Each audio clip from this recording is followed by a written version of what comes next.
Job Kapitulo 24. Inireklamo ni Job ang ginagawa ng masama. Bakit di nagtatakda ang makapangyarihang Diyos ng araw ng paghuhukom upang masaksihan ng mga matuwid ang kanyang paghatol? Binabago ng mga tao ang hangganan ng mga lupa. Nagnanakaw ng mga hayop na iba ang nag-alaga. Tinatangay nila ang aso ng mga ulila, kinakamkam sa mga byuda ang bakang isinangla. Ang mahirap ay itinataboy sa lansangan at dahil sa takot naghahanap ito ng taguan.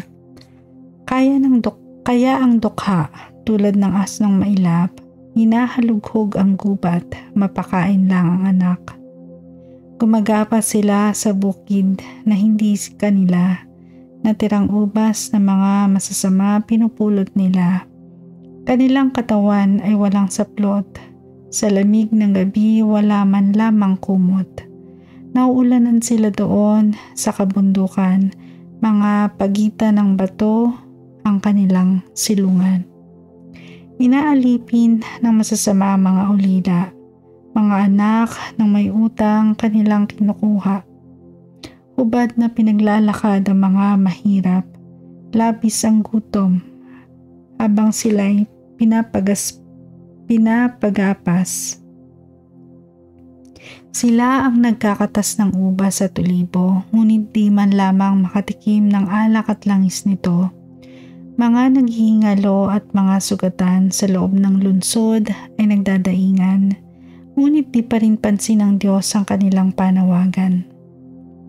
May mga taong nagtatakwil sa liwanag, di nila ito maunawaan, patnubay nito'y ayaw sundan.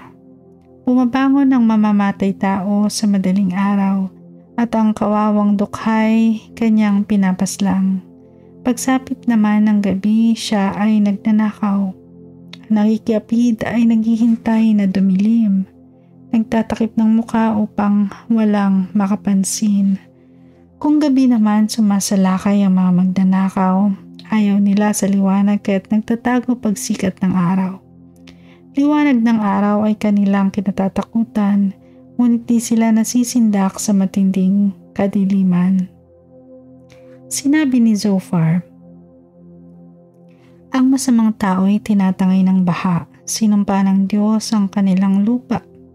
Sa ubasan nila'y niwalang mga has magsaka. Paanong ang yelo ay natutunaw sa taginid, gayon din ang masama, naglalaho sa daigdig. Kahit ang kanyang ina sa kanya'y nakakalimot, parang punong nabuwal, hinuuod at nabubulok. Pagkat inapi niya ang babaeng di nagkaanak, ang mga byuda ay kanyang hinamak. Winawasak ng Diyos ang buhay ng malalakas. Kapag siya ay kumilos ang masamay nagwawakas.